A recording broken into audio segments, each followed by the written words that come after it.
The text message arrived on a Tuesday morning while I was reviewing acquisition proposals for my investment firm. Olivia, sister family meeting Friday 2 p.m. Grandma's will reading. Don't make a scene. Marcus will be there. No, how are you? No, we should talk. Just commands as always. Marcus was her husband, federal judge Marcus Wellington III, a fact she'd mentioned approximately 7,000 times since their wedding 3 years ago. I typed back, I'll be there. Olivia, dress appropriately. This is a legal proceeding.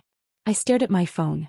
I was 32 years old, owned a $47 million private equity firm, and sat on 4 corporate boards.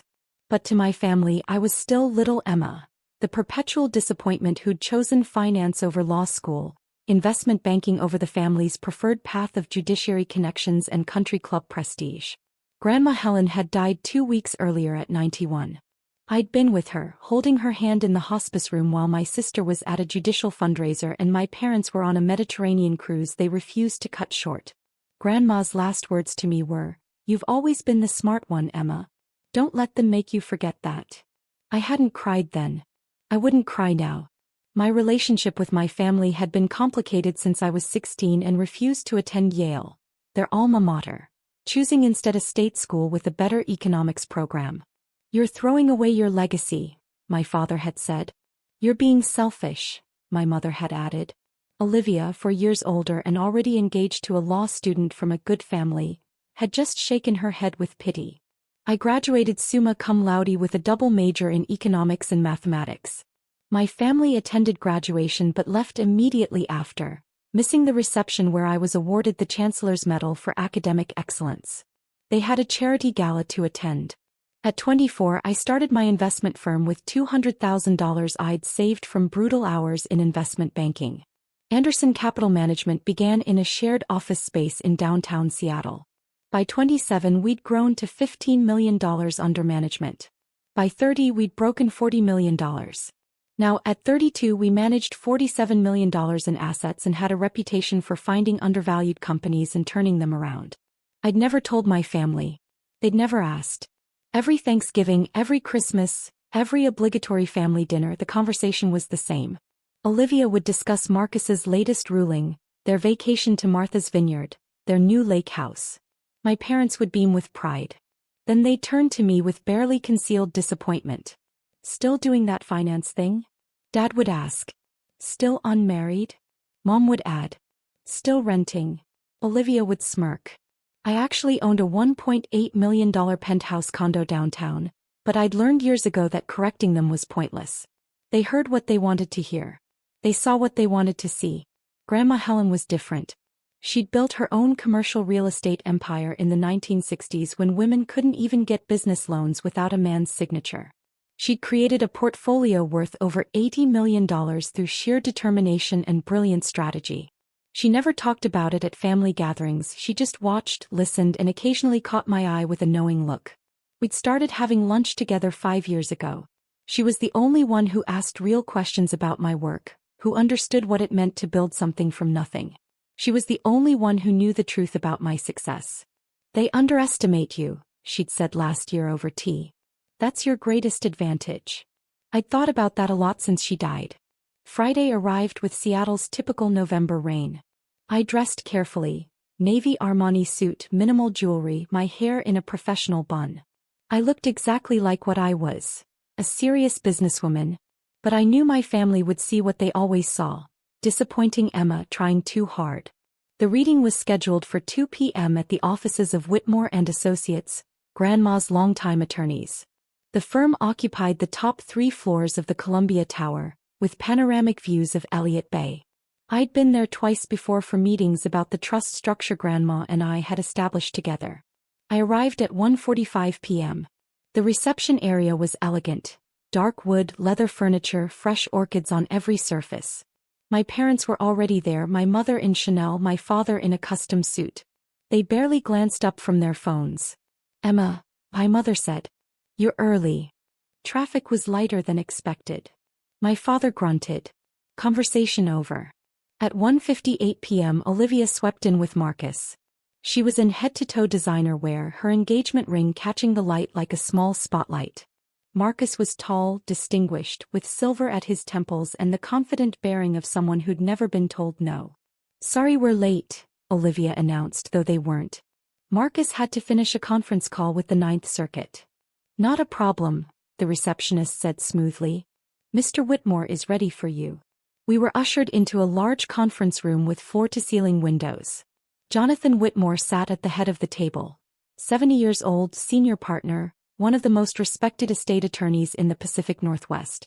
Next to him was a woman I recognized, Patricia Chin, Grandma's personal attorney and the architect of her trust structure. And next to Patricia was someone I hadn't expected, David Morrison, my own corporate attorney. Olivia's eyes narrowed when she saw David, but she said nothing. We all took seats. My parents and Olivia on one side of the table, Marcus at the end near Jonathan, and me on the other side near David. "Thank you all for coming," Jonathan began. "We're here to review the estate of Helen Margaret Anderson. Before we begin, I want to acknowledge that Helen was not just a client but a friend for over 40 years. Her passing is a loss to us all." My mother dabbed her eyes with a tissue. Olivia nodded solemnly. My father stared out the window. "I thought about Grandma teaching me to play chess at 8 years old. Always think 3 moves ahead, Emma. And never show your opponent what you're really planning." Jonathan opened a leather folder. Helen's estate is substantial and complex. The primary asset is Anderson Real Estate Holdings, currently valued at approximately $83 million. There are also liquid assets, personal property, and several smaller investments. I saw my mother sit up straighter. My father leaned forward. Olivia's hand found Marcus's on the table. "The estate plan Helen created is unusual but legally sound," Jonathan continued. "She established an irrevocable trust 20 years ago, which she modified significantly 5 years ago.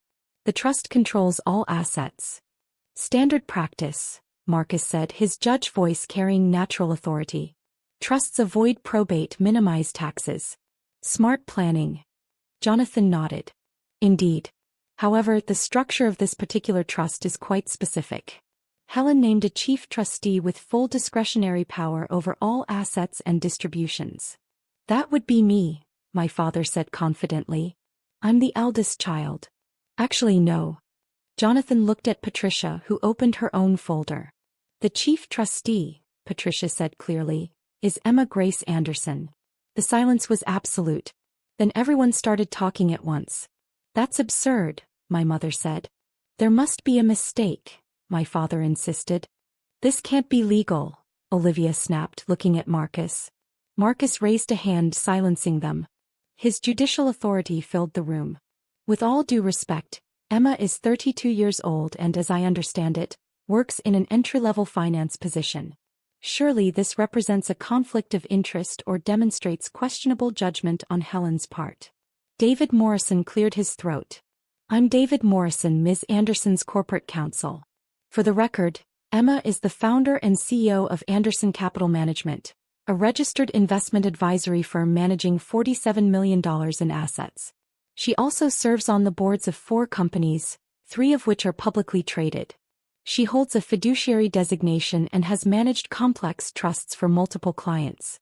She is eminently qualified." My family stared at me like I'd grown a second head. "You said you worked for a finance company," my mother said weakly.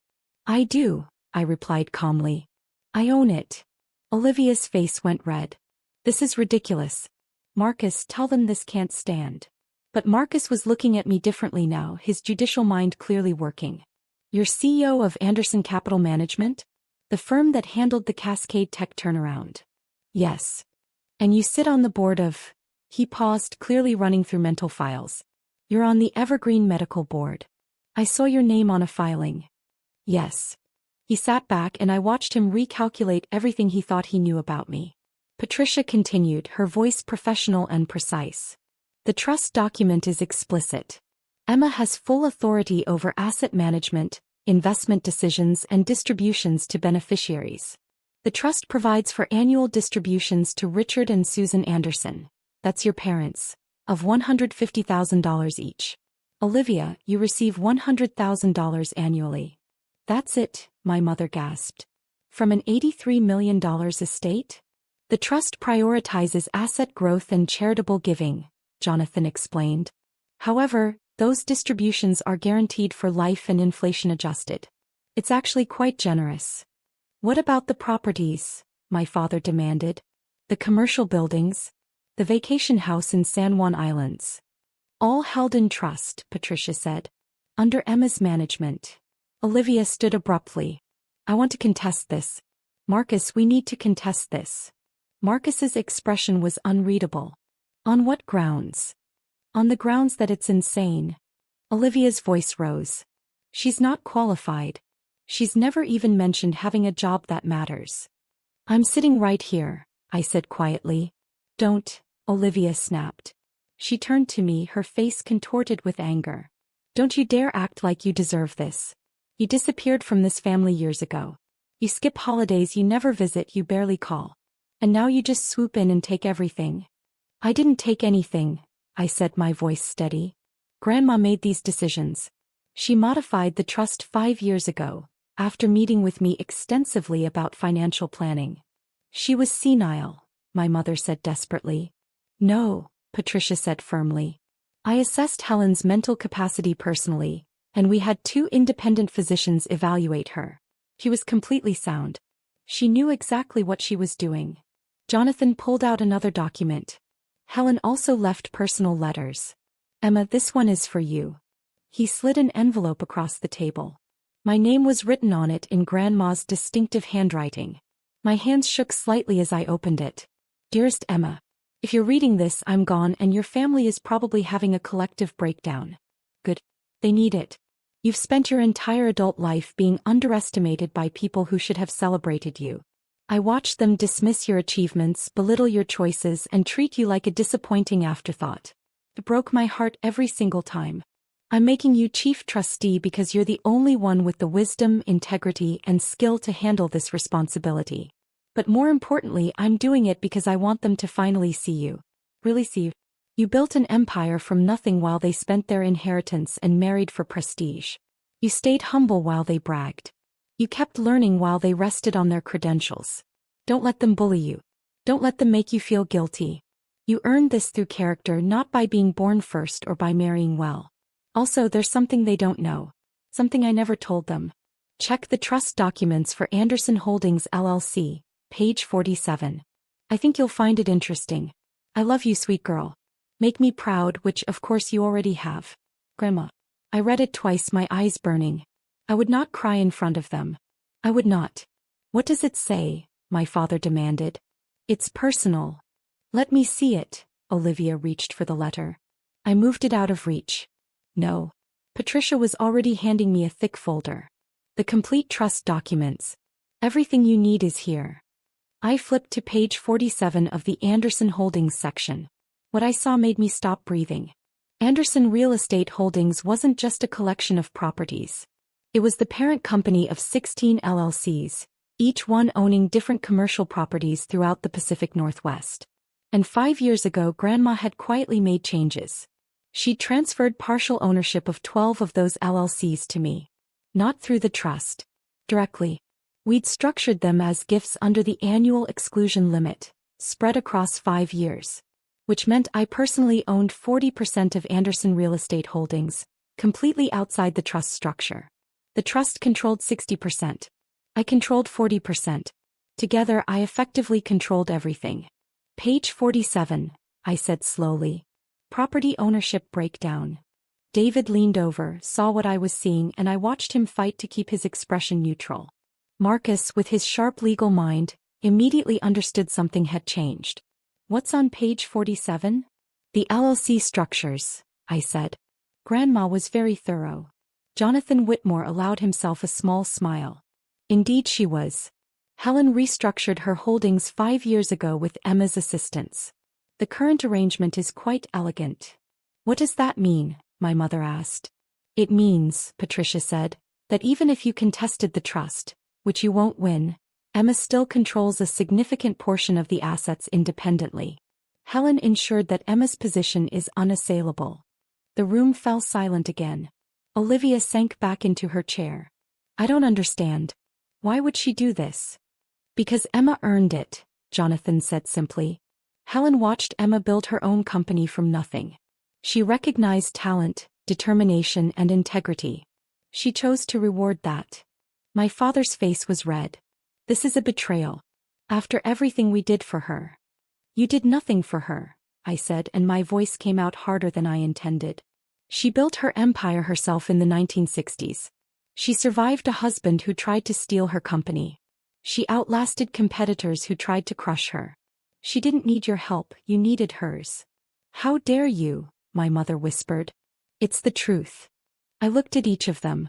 Grandma gave you distributions your entire lives. She paid for your education, your weddings, your house down payments. And you treated her like an obligation. When was the last time any of you visited her? Really visited, not just showing up for birthday checks. No one answered. I had lunch with her every Wednesday for 5 years, I continued. I was there when she was diagnosed with cancer.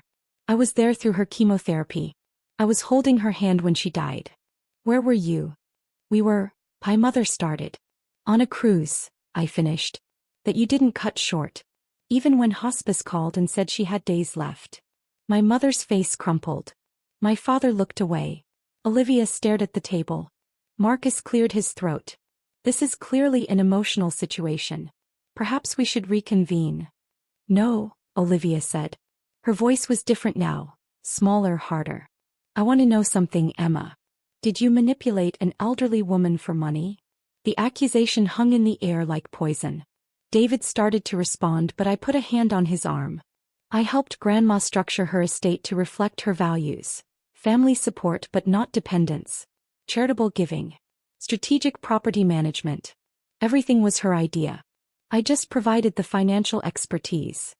Convenient, Olivia sneered. And now you're rich. I was already doing fine, I said. My company generates about $2.8 million in annual revenue. I didn't need Grandma's money. Olivia laughed. A harsh, ugly sound. Oh, so now you're a millionaire? Next you'll tell us you're dating a celebrity. I'm not dating anyone. I've been too busy actually working. Doing what? My father challenged. What do you actually do at this company you supposedly run? I identify undervalued companies, usually family-owned businesses in transition. We acquire controlling interest, restructure operations, improve financial systems and grow them. Then we either hold for cash flow or sell at a profit. Last year we sold a manufacturing company for $8.3 million that we'd purchased for $2.1 million 3 years earlier. The number silenced them. Marcus was watching me with something that looked like respect. That's the Cascade Tech deal. You took a failing semiconductor company and turned it around. That was impressive work. Thank you. Why didn't you ever tell us? My mother asked, and for the first time she sounded genuinely hurt rather than angry. Would you have listened? I met her eyes. Every time I tried to talk about my work, you changed the subject. Every achievement I mentioned, you dismissed. You stopped asking about my life, so I stopped sharing it. Patricia Chin checked her watch. I have another appointment, but before I go, I want to clarify Emma's authority. As chief trustee, she controls all trust assets, makes all investment decisions and determines distribution amounts, within the parameters Helen established. She cannot be removed except for gross negligence or criminal activity, and even then, only by a unanimous vote of the 3 subordinate trustees, which are. She checked her notes, Jonathan Whitmore, myself and David Morrison. 3 people who work for Emma, Olivia said bitterly. 3 people who work for the trust, Patricia corrected. And who have fiduciary duties that supersede any personal relationships. We take those responsibilities seriously. Jonathan stood, signaling the meeting was ending. The annual distribution checks will be issued next month. Emma will schedule quarterly meetings to review trust performance. If you have questions about the trust administration, you can contact her office directly. Her office, my father repeated numbly. Anderson Capital Management, David provided. We're in the Rainier Tower, floor 32. Emma's assistant can schedule appointments. We all stood. My parents moved like sleepwalkers toward the door. Olivia hung back, Marcus beside her. This isn't over, Olivia said quietly. You can't just steal a family legacy. I didn't steal anything, I replied. I was given responsibility by someone who trusted me. That's not theft, That's succession planning. Marcus put a hand on Olivia's arm. We should go. But Olivia pulled away from him, stepping closer to me. You think you're so smart, don't you? With your company and your suit and your important-sounding job. But you're still just little Emma, the family disappointment who couldn't even get into Yale. I didn't want Yale, I said. I wanted to build something real. And I did. You manipulated a dying woman. That's enough, Marcus said firmly. His judicial voice. Olivia, that's an accusation you can't prove and shouldn't make. The trust documents are legal. The transfers were documented. Emma's qualifications are legitimate. This is over. Olivia looked at her husband in shock, betrayed. Then she looked back at me, and what I saw in her eyes was something I'd never seen before. Fear. Not of me exactly, but of what I represented. The realization that the family hierarchy she'd relied on her entire life had just inverted. She turned and walked out without another word. Marcus paused at the door. For what it's worth, Emma, I'm sorry. We should have paid more attention. Then he followed his wife. When the room cleared, I sat back down heavily. Jonathan, Patricia, and David remained. That went about as well as expected, Jonathan said dryly. Helen predicted every reaction, Patricia added. She said your father would appeal to primogeniture, your mother would cry, and your sister would threaten legal action through her husband. She knew them well. She knew you better, Jonathan said. She told me 5 years ago that you were the only one with the intelligence and integrity to handle this. She was right. David pulled out his laptop. We should discuss next steps. The trust needs active management, and you've got decisions to make. For the next hour we reviewed the trust structure. The $83 million in real estate assets generated approximately $6.2 million in annual net operating income. After the family distributions and operating costs, that left roughly $4.8 million annually for reinvestment and charitable giving. Grandma had specified that at least 15% of annual trust income go to charities supporting women in business, education access, and cancer research.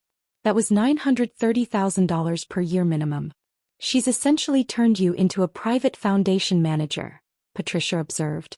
Plus a real estate portfolio manager. Plus your own company. You're going to be very busy. I can handle it.